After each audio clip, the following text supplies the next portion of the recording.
പരമാനന്ദമാകട്ടെ നശിക്കാത്തതാണ്. അത് നമുക്ക് യാതൊരു വെറുപ്പോ അല്ലെങ്കിൽ ഒരു ബോറടിയോ അതിൽ നിന്ന് ലഭിക്കുന്നില്ല. ഇത് വേദവ്യാസ മഹർഷി പുരാണങ്ങളിലൂടെ സൂചിപ്പിക്കപ്പെടുന്നുണ്ട്. ഈ പ്രപഞ്ചത്തിൻ്റെ പരമകാരണമായ പാരമാർത്ഥികമായ വസ്തുവിനെ രണ്ട് ലക്ഷണത്തിലൂടെ നമുക്ക് പറഞ്ഞു തരികയാണ്. ഒന്ന് തടസ്ഥ ലക്ഷണം, ഒന്ന് സ്വരൂപ ലക്ഷണം. രണ്ട് ലക്ഷണങ്ങളുണ്ട്. ഈ രണ്ട് ലക്ഷണങ്ങളും മനസ്സിലാക്കി വെച്ചാൽ നല്ലതാണ്.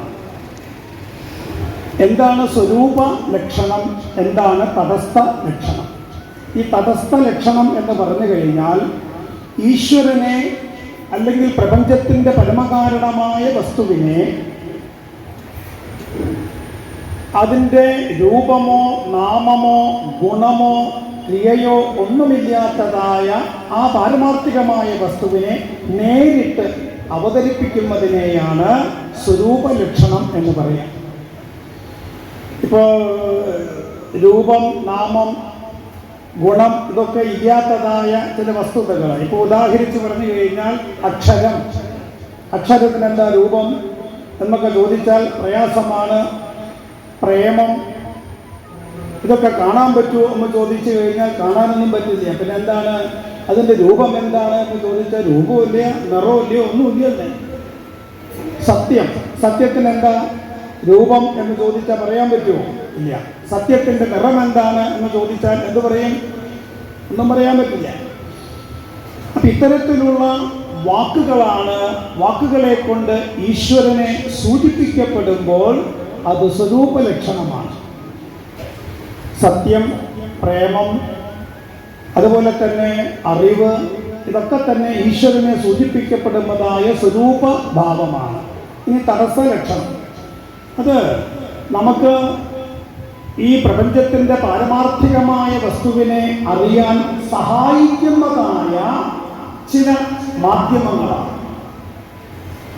ആരെങ്കിലുമൊക്കെ മനസ്സിലാക്കണമെങ്കിൽ നമുക്ക് എന്ത് വേണം? അതിൻ്റെ സ്വരൂപമൊക്കെ തരണം. ശംഖ്, ചക്രം, ഗദ, പത്മം എന്നൊക്കെ പറയുമ്പോൾ നമുക്ക് ആളെ പിടിയില്ല.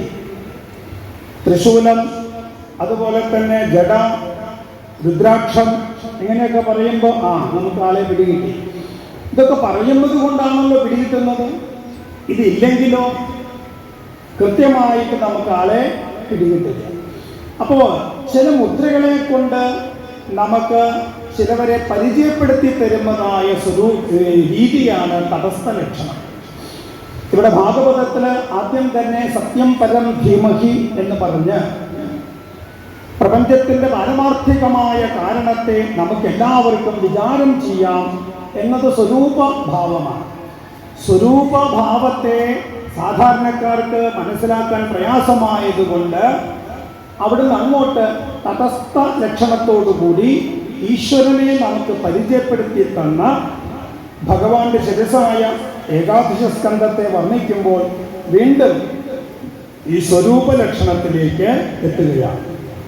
അതായത് ഭാരതീയ ദാർശനികന്മാരുടെ ഒരു രീതിയാണ്, എവിടുന്നാണോ തുടങ്ങുന്നത് അവിടെ അവസാനിപ്പിക്കണം, എവിടുന്ന് തുടങ്ങുന്നുവോ അവിടെ അവസാനിപ്പിക്കണം. അപ്പം ആദ്യം തന്നെ പ്രപഞ്ചത്തിൻ്റെ പരമകാരണമായ സത്യത്തെ സൂചിപ്പിച്ച് ആ സത്യത്തെ നമുക്കിതാ അവസാനം വ്യക്തമാക്കി തരികയാണ്. ഇനി ഈ പാരമാർത്ഥികമായ സത്യം കലികാലം വരുന്നതോടുകൂടി ആർക്കും തന്നെ സത്യം എന്ന വാക്കിൻ്റെ അർത്ഥത്തെ അറിയില്ല. അങ്ങനെ ഒരു കുഴപ്പം കൂടിയുണ്ട്. ഈ സത്യം എന്ന് പറഞ്ഞാൽ എന്താ അതിൻ്റെ അർത്ഥം എന്ന് ചോദിച്ചാൽ സാങ്കേതികപരമായ അർത്ഥത്തെ നമുക്ക് വേണമെങ്കിൽ എടുക്കാം. പ്രാണൻ, അന്നൻ, അന്നം, കാലം ഇതൊക്കെ സത്യമായിട്ട് അതിൻ്റെ സാങ്കേതികപരമായ അർത്ഥമാണ്. അതിലുപരിയായിട്ട് മറ്റൊരർത്ഥത്തെ സത്യത്തെ നമുക്ക് പറഞ്ഞു തരുന്നുണ്ട്. എപ്പോഴും എല്ലാ കാലത്തും ഒരേപോലെ ഇരിക്കുന്നത് എന്തോ അതാണ് സത്യം. ശരിയായ അർത്ഥം അതാണ്. എപ്പോഴും എല്ലാ കാലത്തും ഒരേപോലെ ഇരിക്കുന്നത് എന്താണോ സത്യം.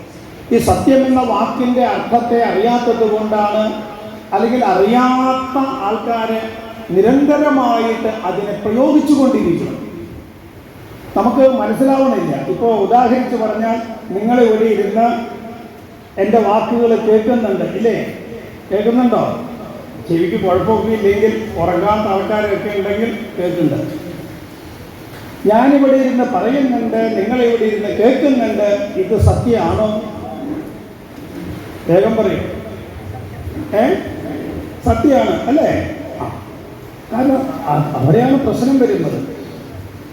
നിങ്ങൾ ആദ്യം ഞാൻ പറഞ്ഞത് ശരിക്കും മനസ്സിലാക്കിയിട്ടില്ല. അതുകൊണ്ടാണ് എപ്പോഴും എല്ലാ കാലത്തും ഒരേപോലെ ഇരിക്കുന്നതെന്തോ അത് സത്യം.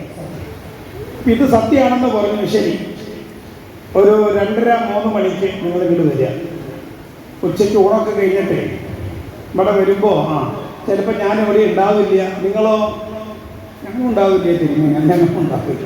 അപ്പോൾ പിന്നെ എങ്ങനെ സത്യമാവും?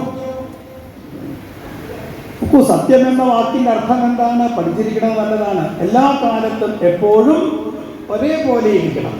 രാത്രി 12 മണിക്ക് വരുമ്പോഴും നിങ്ങൾ കൂടി ഇരിക്കണം, ഞാനിവിടെ പറഞ്ഞുകൊണ്ടേ ഇരിക്കണം. അങ്ങനെയാണെങ്കിൽ എന്താണ്? ഇത് സത്യമാണ്. അപ്പം ഇപ്പോൾ ഞാൻ ഈ പറയുന്നതും നിങ്ങൾ കേൾക്കുന്നതും സത്യമാണോ? അല്ല.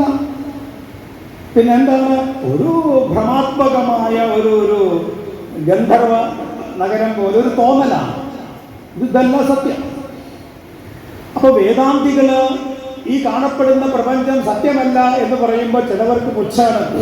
സത്യമല്ല എന്ന് പറഞ്ഞാൽ നമുക്കിത് സത്യമാണെന്ന് തോന്നുന്നുണ്ടല്ലോ. അങ്ങനെ സത്യമാണെന്ന് തോന്നണമെങ്കിൽ എല്ലാ കാലത്തും ഒരേപോലെ ഇരിക്കണം. ഈ കാണപ്പെടുന്ന പ്രപഞ്ചം ഒരേപോലെയാണോ? അല്ല. സൂര്യൻ സത്യമാണോ? അല്ല. സൂര്യൻ കുറേ കഴിഞ്ഞേ ഇല്ലാണ്ടാവും. ഒരു കാലത്ത് ഉണ്ടായിരുന്നോ സൂര്യൻ? ഇല്ല. അത് കത്തിക്കഴിഞ്ഞാൽ അത് തീർന്നു, അത് കഴിഞ്ഞു. അതുപോലെ തന്നെയാണ് ഈ പ്രപഞ്ചം, ഈ കാണപ്പെടുന്നതൊക്കെ ഒരു ഭ്രമാത്മകമാണ്, ഒരു തോന്നലാണ്.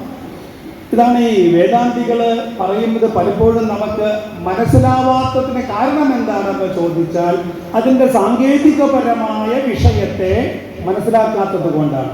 മനസ്സിലാക്കി കഴിഞ്ഞാലോ ബഹുരസമാണ്. കാര്യങ്ങളൊക്കെ നമുക്ക് മനസ്സിലാക്കാൻ സാധിക്കും.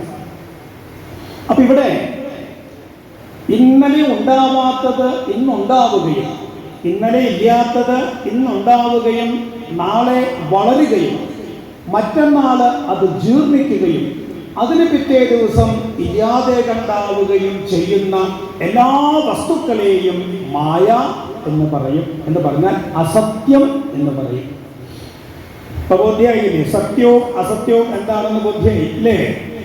ഈ ശരീരം സത്യമാണോ എന്ന് ചോദിച്ചാൽ സത്യം അല്ല. കാരണം എന്താണ്?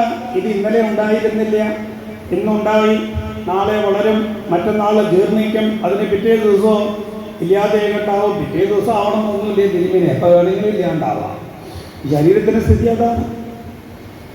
ഇതിനെയൊക്കെ എങ്ങനെ പരിപാലിച്ചാലും ശരി, ഇത് ഇന്നല്ലെങ്കിൽ നാളെ ജീർണിക്കും, ഇല്ലാതെ ഉണ്ടാവും. അതിന് യാതൊരു സംശയവുമില്ല. പ്രകൃതി തന്നെ നമുക്ക് കാണിച്ചു തരുന്നുണ്ട്. കാരണം എന്താണെന്ന് ചോദിച്ചാൽ ഈ ശരീരത്തിൻ്റെയൊക്കെ സ്ഥിതി അത്രയേ ഉള്ളൂ. അസത്യമായ വസ്തുക്കളെ ഒരിക്കലും നമുക്ക് വിശ്വസിക്കാൻ പറ്റില്ല. കാരണം എന്താണ്? എങ്ങനെയൊക്കെ വിശ്വസിച്ചാലും ശരി അത് നഷ്ടപ്പെടുന്നു. ഇത് നമ്മളെ നിരന്തരമായിട്ട് ബോധ്യപ്പെടുത്തുകയാണ് ഭാഗവതാകാരം.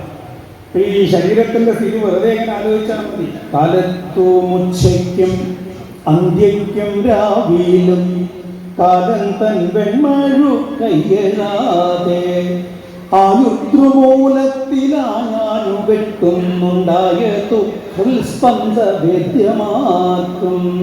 കാലത്തും ഉച്ചയ്ക്കും അന്തിക്കും രാവിലും എല്ലാ സമയത്തും ഈ ശരീരമാകുന്ന വൃക്ഷത്തെ കാലൻ മഴുകൊണ്ട് വെട്ടിക്കൊണ്ടിരിക്കുന്നുണ്ട്. സംശയം ഉണ്ടെങ്കിൽ തൊട്ട് നോക്കിക്കോളൂ. അത് ഹാർട്ട് ഇടിക്കണതല്ലേ? അത് ഹാർട്ട് ഇടിക്കണതാണെന്ന് തോന്നും. ശരിക്കും പറഞ്ഞാൽ കാലൻ വെട്ടിക്കൊണ്ടിരിക്കുന്ന ശബ്ദമാണ്. എപ്പോഴാണ് മുറിഞ്ഞു വീഴുക? അത് വെട്ടുന്നതിൻ്റെ മുറിയുടെ അനുസരിച്ചിരിക്കും. എപ്പോൾ വേണമെങ്കിലും വീഴാം. ഇപ്പോൾ ഇവിടുന്ന് അങ്ങനെ ഇറങ്ങുമ്പോൾ വീഴാം, ഊണ് കഴിക്കാൻ പോകുമ്പോൾ വീഴാം, ഊണ് കഴിച്ചു കഴിഞ്ഞാൽ വീഴാം. കഴിച്ചു കഴിഞ്ഞ് വീണ ഒരു സമാധാനമുണ്ട്, കഴിച്ചുല്ലോ എന്നൊരു സമാധാനം. അതിന് മുമ്പേ പോയാൽ ചിലത് അയ്യോ ഊണ് കഴിക്കാൻ പറ്റിയില്ല, കുറച്ച് കഴിച്ചിട്ടാണെങ്കിലോ സമാധാനം ഉണ്ടായിരുന്നു. അങ്ങനെയും പറയുന്നവരുണ്ട്. ഇഡ്ഡലി കഴിക്കാൻ പോയതാ തിരുമേനി, വായിൽ വെച്ചില്ല, അതിന് മുമ്പേ പോയി. അപ്പോൾ വായിൽ വെച്ച് കഴിച്ചിട്ടാണെങ്കിലോ ഒരു സമാധാനം ഉണ്ടായിരുന്നു, എന്തെങ്കിലും കഴിച്ചിട്ടാണല്ലോ പോയത്. അത്രയേ ഉള്ളൂ. ഇനിയിപ്പോൾ ആരെങ്കിലുമൊക്കെ ഇവിടുന്ന് പോകുമ്പോൾ വീണിട്ടുണ്ടെങ്കിൽ തിരുമേനിയുടെ നാവ് കൊള്ളാം എന്നൊന്നും പറയണ്ട. കാരണം എന്താണ്, വെട്ടി തീരാറായിട്ടുണ്ട്, അതുകൊണ്ടാണ്. എൻ്റെ നാവിൻ്റെ കുഴപ്പം കൊണ്ടല്ല, അത് വെട്ടി തീരാറായി, അതങ്ങനെ വീഴും. ഇത് നിരന്തരമായിട്ട് നമ്മളെ ബോധ്യപ്പെടുത്തുകയാണ് പുരാണങ്ങളും എല്ലാം തന്നെ. അതായത് ജീവിതത്തെ ഏറ്റവും അനായാസകരമാക്കി, സന്തോഷകരമാക്കി, അനാവശ്യമായ പിടിവാശികളും എല്ലാം ഉപേക്ഷിച്ചുകൊണ്ട് ഓരോ നിമിഷത്തെയും ആസ്വദിച്ചുകൊണ്ട് എല്ലാത്തിനെയും സ്നേഹിച്ച് എല്ലാത്തിനെയും തന്നോട് ചേർത്തി വെച്ച് മുമ്പോട്ട് കൊണ്ടുപോകാനുള്ള ഗംഭീരമായ ഒരു ആഹ്വാനമാണ് ഭാഗവതം. ഇതുപോലെ ഒരു മനഃശാസ്ത്രജ്ഞൻ ലോകത്ത് വേറെ ഉണ്ടായിട്ടില്ല. വിദേശത്തുള്ള അനവധി ശാസ്ത്രജ്ഞന്മാര് ഈ പുരാണങ്ങളെ പഠിച്ചിട്ട് അവർ അന്തം വിട്ടു നിൽക്കുകയാണ്. കാരണം മനുഷ്യ മനസ്സിനെ മാറ്റിക്കൊണ്ട് ശുദ്ധീകരിക്കാൻ പാകത്തിന് എത്ര സമർത്ഥമായിട്ടാണ് ഇതിൻ്റെ കഥകളും ദർശനങ്ങളുമൊക്കെ കോർത്തിണക്കി വെച്ചിരിക്കുന്നത്. അതിനെ കണ്ടെത്തണമെങ്കിൽ എന്ത് വേണം? നിരന്തരമായിട്ട് പഠിച്ചുകൊണ്ടേയിരിക്കണം. ഭാഗവതത്തിൻ്റെ ഒരു പ്രത്യേകതയാണ്, എത്ര പഠിച്ചാലും തീരില്ല, അതിൽ നിന്ന് കൂടുതലായിട്ട് നമുക്ക് ഇങ്ങനെ സൃഷ്ടിക്കാൻ സാധിക്കും. ഇത് നമുക്ക് വളരെ കൃത്യമായിട്ട് സൂചിപ്പിച്ചു തരികയാണ്. പിന്നെ ഇവിടെ പറഞ്ഞതായ ഈ സത്യത്തെ എങ്ങനെയാണ് നമുക്ക് ജീവിതത്തിൽ മനസ്സിലാക്കാനും ഈ മൂല്യങ്ങളെ നമുക്ക് സ്വീകരിക്കാനും സാധിക്കുക, അതിനുള്ള മാർഗങ്ങൾ എന്തൊക്കെയാണ്? അതൊക്കെ പറയുന്നുണ്ട്. ധർമ്മ പ്രോജ്ജിത കൈതപുത്രമരമോ നിർമ്മത്സരാണാം സദാ. ഒറ്റ കർമ്മമാണ് നമുക്ക് കൃത്യമായിട്ട് പറഞ്ഞു തരുന്നത്. എല്ലാ കർമ്മങ്ങളും എന്തായി ചെയ്യണം? അകൈതവമായ ധർമ്മത്തെ അനുഷ്ഠിക്കണം ജീവിതത്തിൽ. അതാണ് ആദ്യത്തെ ആഹ്വാനം. ആ ഒറ്റ ആഹ്വാനം മതി. അകൈതവമായ ധർമ്മത്തെ അനുഷ്ഠിക്കണം. അതെന്താണ് ഈ അകൈതവമായ ധർമ്മം എന്ന് പറഞ്ഞാൽ? കാപട്യമില്ലാത്ത കർമ്മങ്ങളെ അനുഷ്ഠിക്കണം. ഇപ്പം വീണ്ടും സംശയം, ഈ കാപട്യമുള്ള കർമ്മം ഏതാണ്, കാപട്യമില്ലാത്ത കർമ്മം ഏതാണ് എന്നൊക്കെ ചോദിച്ചാൽ, ഏതൊരു കർമ്മം ചെയ്യുമ്പോഴും അതിൻ്റെ ഫലത്തെയോ ഒന്നും നോക്കാതെ കണ്ട് ഇതെൻ്റെ ധർമ്മമാണ്, ഇത് ഞാനിവിടെ ചെയ്യേണ്ടതാണ് എന്ന രീതിയിൽ ചെയ്തുകൊണ്ടേയിരിക്കണം. ചെറിയൊരു ഉദാഹരണം പറയാം. ഇപ്പം നമ്മളിപ്പോൾ ബസ്സിലൊക്കെ കയറുമ്പോൾ, പ്രായമായവരൊക്കെ ബസ്സിൽ കയറുമ്പോൾ തിരക്കുണ്ടെങ്കിൽ ശരി, അവരൊരു നോട്ടമൊക്കെ ഉണ്ട് എല്ലാ സീറ്റിലും. ആരെങ്കിലും എഴുന്നേറ്റ് തരുമെന്ന്. ഈ ചെറുപ്പക്കാരൊക്കെ, ഇപ്പോഴത്തെ ചെറുപ്പക്കാർ പ്രത്യേകിച്ച് വയസ്സായ ആൾക്കാർ കയറുന്നുണ്ടെങ്കിൽ അപ്പം അവർ മൊബൈലിൽ ഇങ്ങനെ തേച്ചുകൊണ്ടിരിക്കുകയാണ്. ഈ പെണ്ണുങ്ങളാകട്ടെ ആണുങ്ങളാകട്ടെ നമ്മുടെ കുട്ടികളൊക്കെ തന്നെ ഈ സാധനം വെച്ച് പുറത്ത് ഒന്നിനെയും ശ്രദ്ധിക്കാതെ കണ്ട് അവരുടെ ജീവിതം മുഴുവൻ പുറത്ത് എന്ത് നടന്നാലും അവർക്ക് വിഷയമല്ല. നമ്മുടെ തലമുറയുടെ പോക്ക് എവിടേക്കാണ് എന്ന് ചോദിച്ചാൽ വളരെ കഷ്ടമാണ്. തിരിച്ചു കൊണ്ടുവരണമെങ്കിൽ നമ്മൾ വളരെയധികം ശ്രദ്ധിക്കേണ്ടതുണ്ട്. പലപ്പോഴും നമ്മൾ ശ്രദ്ധിച്ചിട്ടുണ്ട്, കുട്ടികളെയൊക്കെ ബസ്സിൽ ഇരിക്കുമ്പോൾ അമ്മമാര് മൊബൈലിൽ എന്തെങ്കിലും കാർട്ടൂണോ എന്തെങ്കിലും വിട്ടുകൊടുക്കും. എന്നിട്ട് അമ്മമാർ കിടന്ന് ഉറങ്ങും, കുട്ടികൾ അത് നോക്കിയിരിക്കും. ഇത് തന്നെയാണ് വീട്ടിൽ പോയാൽ. അപ്പോൾ പുറത്ത് യാതൊരു വിഷയത്തെയും കാണണമെന്നോ ആസ്വദിക്കണമെന്നോ ആഗ്രഹമില്ലാത്തതായ ഒരു തലമുറ. ഇപ്പോൾ വൈകുന്നേരം യജ്ഞമൊക്കെ നടക്കുമ്പോൾ, ഇവിടെ പ്രഭാഷണമൊക്കെ നടക്കുമ്പോൾ നിങ്ങൾ ചുറ്റുപാട് നോക്കിയാൽ മതി. ആൺപിള്ളേരും പെൺപിള്ളേരൊക്കെ ഉണ്ട്, അവർ അവിടെയൊക്കെ പോയി മൊബൈലിൽ ഇരിക്കണമെന്നാണ്. ഒരാളും യജ്ഞശാലയിലേക്ക് കയറി വരില്ല. ഭക്ഷണ സമയമായ ഓടില്ല, എന്നാൽ പിന്നെ കഴിക്കാം.